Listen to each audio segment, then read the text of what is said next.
Servus zusammen. Ihr seht, ich habe für die Logs und für die Zeitmessung schon alles bei mir. Ja, zum Loggen benutze ich heute ein Tool von MHD. Ja, MHD ist sehr gut, was BMW angeht natürlich. Auch vom Loggen her ist es eines der besten Logging-Tools meiner Meinung nach. Deswegen loggen wir heute mit dem Ding. Wir machen heute ein sehr cooles Auto, nämlich den M240i. Wir werden jetzt in Serie mal messen, 100, 200. Die VMAX gehen wir nicht messen, weil der fährt die 250 ohne Probleme. Und wir gehen aber nachher nach der Modifizierung auf die Autobahn. Wir machen das heute mit Race Logic, weil mein Draggy immer noch nicht da ist. Ja. Ich habe mir jetzt aber schon mittlerweile 2 bestellt jetzt und die sollten jetzt kommen, weil ich vergesse die echt oft bei Kunden in Autos. Ja, das kann nicht sein. Ja, ich muss mich da ein bisschen, ich mache so einen Elektroschocker hin, dass wenn ich mehr wie 1 Meter vom Draggy entfernt bin, dass ich dann einfach so ein bisschen elektrisiert werde. So, jetzt gehen wir mal raus an das Auto. Ich zeige euch das Ding, ist ziemlich cool. Ja, BMW ist sowieso ein geiles Auto. Wie ihr seht, haben wir wieder herrliches Wetter. Immer wenn ich von Abu Dhabi zurückkomme, bringe ich die Sonne mit nach Deutschland. Deswegen haben wir jetzt wieder Sonne hier. Und Pipo, wir gehen jetzt mal zum Auto hin. Ah, schau Pipo, guck, da ist sogar eine Maske drin, hä? Vorbildlich. Weil es ist immer noch so, wenn du einkaufen willst, brauchst du eine Maske. Wahnsinn. Hä? Mit einer Maske einkaufen gehen, Alter. Ich komme mir vor wie in China. Ja? Wir sind in Deutschland. Und außerdem auf dem Land. Ja? Da hast du immer 5 Meter Abstand zu dem Nächsten. Der Pipo ist auch gerade 7 Meter von mir weg. Der hat nur Zoom-In gemacht, Mann. So Pipo, wir haben jetzt alles dran, alles angesteckt. Auto läuft. Jetzt loggen wir mal mit dem MHD-Tool. Ich sehe eigentlich alles. Ja, ich sehe mein Zylinder 1, dann habe ich meine Abgastemperatur, Target Boost, Drehzahl, Wastegate, Duty Cycle und Actual Torque. Und man kann hier natürlich einiges ändern, indem ich in Optionen reingehe und dann praktisch hier meine ganzen Werte habe, die ich noch zusätzlich auswählen kann. Ich habe jetzt praktisch die Zündwinkelkorrektur, Zylinder 1 bis 6 mitgenommen. Ja, gibt es sehr, sehr viele Sachen und das Tool ist wirklich sehr, sehr schnell. Und wir fahren jetzt mal, wir machen hier Autologging. Also ich sage, wenn man das richtig machen will, braucht man schon die, egal was für ein Auto es ist, die richtigen Tools braucht man zum Loggen, weil ohne Logs ist es eigentlich, ja, man ist blind, auf gut Deutsch gesagt. Man weiß gar nicht, was passiert, was das Auto macht, was der Motor macht, was das Steuergerät eigentlich sagt zu machen. Und mit den Tools, mit den Logging-Tools sieht man alles ganz genau. Die ist ein bisschen krumm, die GoPro. Das ist nicht schlimm. Nicht schlimm. Du kannst das Bild drehen. Ja. Der Pipo dreht das Bild auf den Kopf. Ja. Ich muss sagen, ich hatte mal den M2. Ich habe echt 1 Jahr auf das Auto gewartet. Wobei ich von Anfang an so der Meinung war, dass es eigentlich die totale Verarsche ist am Kunden. Ja, 1 Jahr warten auf so einen Kack M2, sage ich jetzt mal. Ja, mit einem falschen Motor drin. Weil ich von Anfang an gesagt habe, in so einem M2, das sollte eigentlich der S55 M3 M4 Motor rein, ja. Was sie dann natürlich jetzt gemacht haben mit dem Competition, ja. Zwar mit OPF, aber egal, der gescheite Motor ist drin. Und jetzt geht das Ding wenigstens, weil der alte, das war ja, wollen wir uns nicht beschweren. Trotzdem ein schnelles Auto, aber ich habe das Auto dann nach einem halben Jahr wieder verkauft, weil mir das nicht so gefallen hat.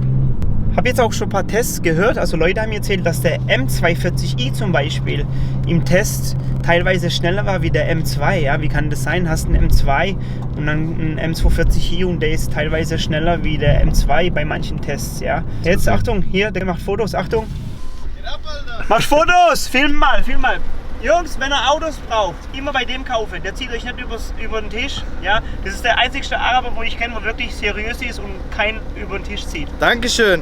Gefallen, Schafare. PP Performance. Heide, ich muss schon sagen, das Ding macht schon Spaß zu fahren. Also es ist echt, man fühlt, dass es ein Auto gemacht ist, so zum Kurvenfahren und so. Also das Handling ist sehr geil.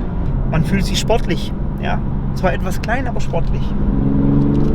Aber ich bin ja eh nicht der Größte mit meinen 1,72. Ja. Apropos 1,72. Ihr wisst ja, wir haben ja mal, wann war das? Ist jetzt schon Ewigkeit her. Fast and Furious 7 haben wir mitorganisiert und mitgedreht. Und ich habe dann immer gedacht, hey, okay, geil, cool, siehst du Vin Diesel und so. Denkst du dir, okay, Vin Diesel in Filmen, voll der Ochse, voll der Brecher, voll groß. Dabei ist der Typ eigentlich gar nicht so groß. Das Bild hier, schaut euch mal das Bild an. Wo siehst du die Öltemperatur? Beim M2. Ja, jetzt hier. Jetzt hier. Ja. Siehst du überhaupt? Die siehst du doch gar nicht. Nee, die siehst du nicht. Aber du kannst, glaube ich, irgendwie, da gibt es so Kodierungen, Ja. die du dir freischalten kannst. Aber ja, ist schon blöd gemacht mit der Öltemperatur, ne? Gerade vom Gas geben, du steigst ein und weißt gar nicht, wann du die, Ja, genau. die perfekte Öltemperatur hast. Ne? Ivo, auf wie viele Sprachen kannst du gut sagen? Gut? 2. Nein, 3. 3. Sag mal, Ja, Deutsch, Russisch und Englisch. sag. Gut. Gut. Und хорошо. Cool. Du hast wahrscheinlich 300 Sprachen. Nee, so viel nicht, aber gut, хорошо, dobrze, Ach, dobrze, dobrze. dobrze. Auf Arabisch? Auf Arabisch? Mhm. Ich muss jetzt überlegen. Keine Ahnung. Ich kenne dafür ein paar andere Wörter auf Arabisch. Das sind immer die bösen Wörter. Dann messen wir jetzt gleich mal, ne? Los geht's.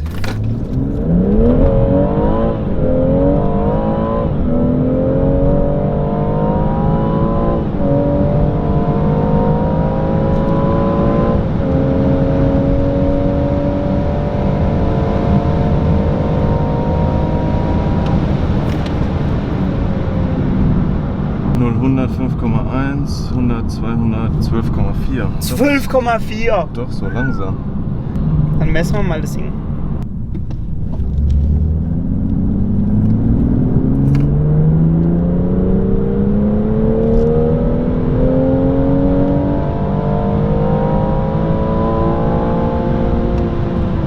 Und ausrollen lassen. So, dann haben wir die Loks gemacht, die sind fertig. Jetzt fahren wir zurück, gucken wir uns die Loks an, werten mal alles aus, lesen die Motorelektronik. Ist eine MG1 drin. Und dann gucken wir mal. Was für Sprit ist denn drin, Bibo? Ich habe gestern 100 getankt. Hier. 100. OMV. OMV 100. Mhm. Apropos, ich habe jetzt mal dagegen getestet. Wir haben ja hier eine OMV mit 100, eine Shell mit 100 und eine Aral mit 102. Die ist allerdings so 25 Kilometer weg. Und ich kann euch sagen, dass die Aral doch den besten Sprit hat. Ne? Ich habe das an den Zündwinkelrücknahmen gesehen bei anderen Autos. Und es ist einfach so, Aral hat den besten Sprit. Aber ihr müsst auch aufpassen, nicht überall. Ne? Wenn ich eine Aral-Tankstelle habe in einem kleinen Kaff, wo ganz wenig getankt wird und der Sprit natürlich dann auch alt wird da habe ich mich halt gefragt, wie machen die das? Jetzt habe ich hier bei der Shell mal gefragt und die haben gesagt, dass die nur 40% vom Tank befüllen lassen mit dem guten Sprit, weil die Abnahmemenge nicht so hoch ist, dass der halt nicht alt wird. Ja, aber ich meine, egal 40% oder nicht, wenn ich in einem kleinen Kaff bin und einen guten Sprit mache, ja, und die ganzen Bauern, die dort wohnen, die tanken ja nicht den besten Sprit, weil die gucken ja nach jedem Penny. Vorher tanken die halt das schlechte Zeug und der gute. Ich weiß gar nicht, wie es sich verhält, aber wenn das einer von euch weiß, mich würde mal interessieren, wenn Aral-Tankstelle zum Beispiel 102 Oktan hat, die befüllen den Tank an der Tankstelle und der Sprit, sagen wir mal, ist das so ein halbes Jahr drin und nichts nachgefüllt, nichts neu gemacht. Hat er noch die 102 Oktan oder wie verhält sich das? Weil ich vermute, dass der Sprit halt echt auch schlecht wird, wenn er alt wird. Ja. Kommentiert mal, wer sich da auskennt. Wäre ich echt dankbar über eine Info. Mein lieber Scholli, jetzt weiß ich auch, warum der M240i in manchen Tests schneller war wie der M2. Schau sich das mal an. Also Angabe 340 PS, 500 Newtonmeter. So, wir haben gemessen 354,7 PS und 537,8 Newtonmeter. Das heißt, fast 40 Newtonmeter mehr, wie BMW angibt, hat der M240i. Und von PS sind es auch fast 15 PS mehr als Angabe. Wir haben hier natürlich gelockt mit dem MHD-Tool. Könnt ihr mal drüber schauen. Da ist hier Zündwinkelrücknahme, Korrekturen, also Ladedruck. Da sieht man wirklich, wirklich alles. Und wenn wir da jetzt schauen, sieht man, dass das Auto jetzt in Serie zum Beispiel 1 Bar Ladedruck fährt. Ja? Bei einer Abgastemperatur von 662 Grad. Im 4. Gang ist das, Ansaugluft ist 25 Grad. Lambda IFR ist noch ziemlich mager, 14,69. Und die fetten ziemlich spät erst an. Das macht BMW so, wie man jetzt hier sieht. Dann 5. Gang. Erst dahinter fettet er an. Wir sehen eigentlich alles. Ja? Zündwinkel, jeder einzelne Zylinder. Also wie gesagt, die anderen Tools, wenn man so lockt, die man Standard bekommt, sieht man Zündwinkel maximal an einem Zylinder. Wirklich das MHD-Tool zeigt mir Zündwinkel an jedem Zylinder. Also wenn es was zum Locken für BMW, sage ich euch, ist MHD die Nummer 1 momentan. Jetzt haben wir die Messung, jetzt haben wir die Daten, jetzt machen wir uns an die Software ran und dann gucken wir, was der Leistung macht. Also Flo, ich sag dir, ich garantiere dir, eine 4 wird davor stehen. Was glaubst du? 410. 410. 415. Ich sag 412. Pipo, was sagst du? 411. Du weißt genau, dass ich Ja, ziemlich ich genau bin- liege und deswegen orientierst du dich jetzt an mir. Das ist echt unfair. Ja? Jetzt hast du schon zweimal für mich gekocht. Okay, 420. Das ist deutlich weit weg von deinem Wert. Der Pipo sagt 420. Dann hätte ich gesagt, setz dich mal hin, gib mir die Kamera, mach die Software. Schöne Autotune mit unserem Logo drauf, seht ihr? Haha. Ja, Autotune ist auch ein sehr, sehr cooles Tool, aber über die Tools werde ich euch in einem separaten Video was erzählen. Wenn wir dann das Video machen mit den ganzen Tools, dann seht ihr mal, mit was für Tools ich so arbeite. Ja, jetzt lesen wir mal aus das Ding.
So, kommen wir zur Software BMW M240i.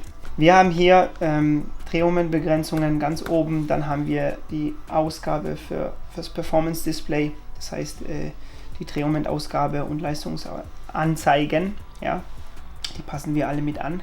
Maximale Füllungen, Einspritzmenge, Minimal-Lambda, ist eigentlich alles wie bei der MED 17, nur leicht verändert. Dann haben wir hier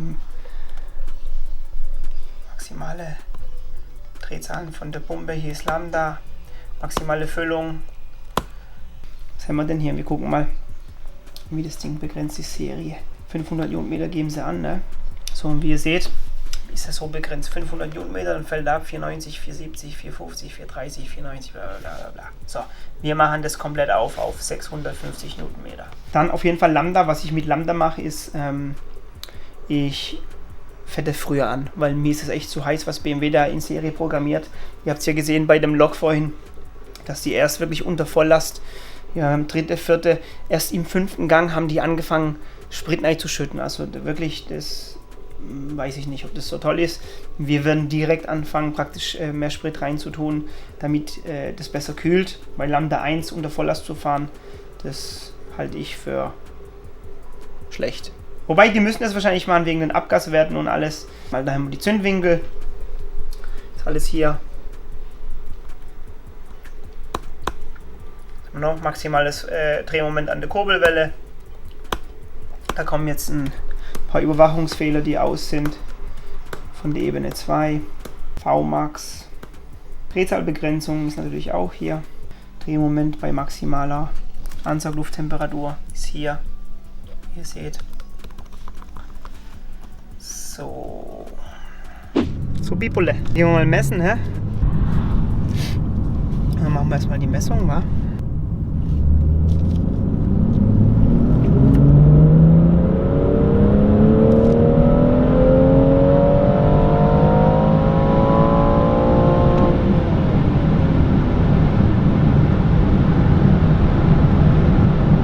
Ausrollen lasse. Ausrollen lasse. Ivo, aber das Auto, das war ja mal deins, gell? Ja. Das muss ich mal wieder ein bisschen sauber machen. Ja.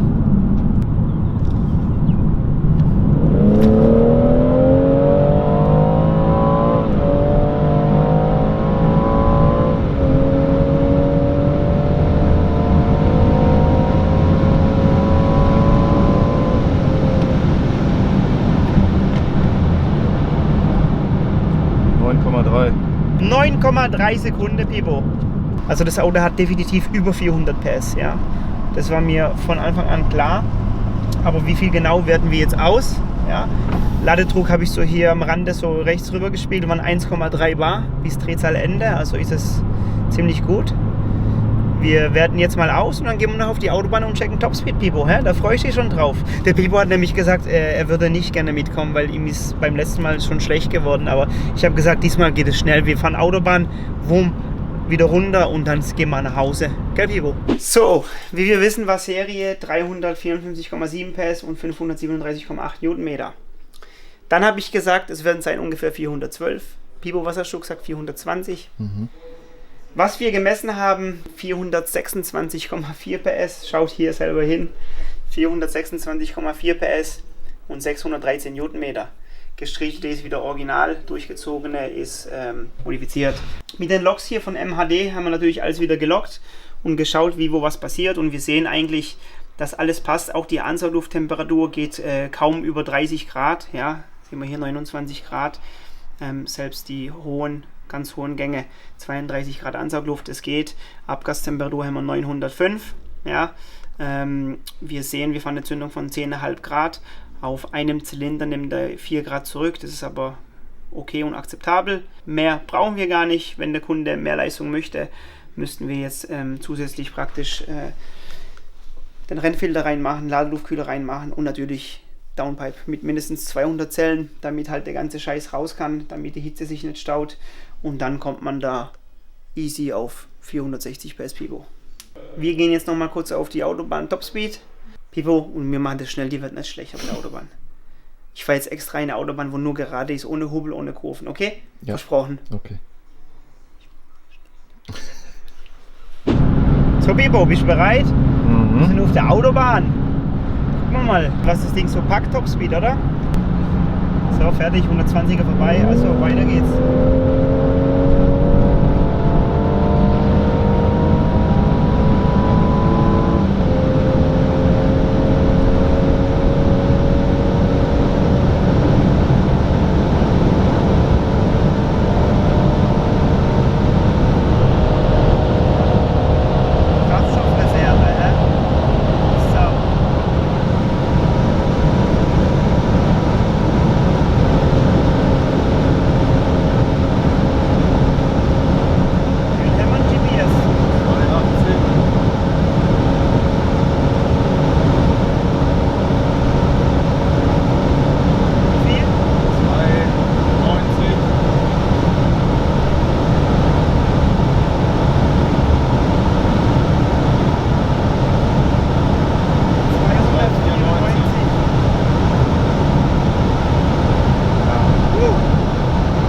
GPS 294. Ja, da ab 294 hat es sich schon schwer getan, ne, Pipo? Ja. Aber ich sag mal immerhin 294 GPS für 426 PS. Ist doch ganz okay, oder? Klein, kompakt. Jetzt richtig sportlich. Ich denke mal, ja, so gut wie ein M2 Competition, ja, in Serie.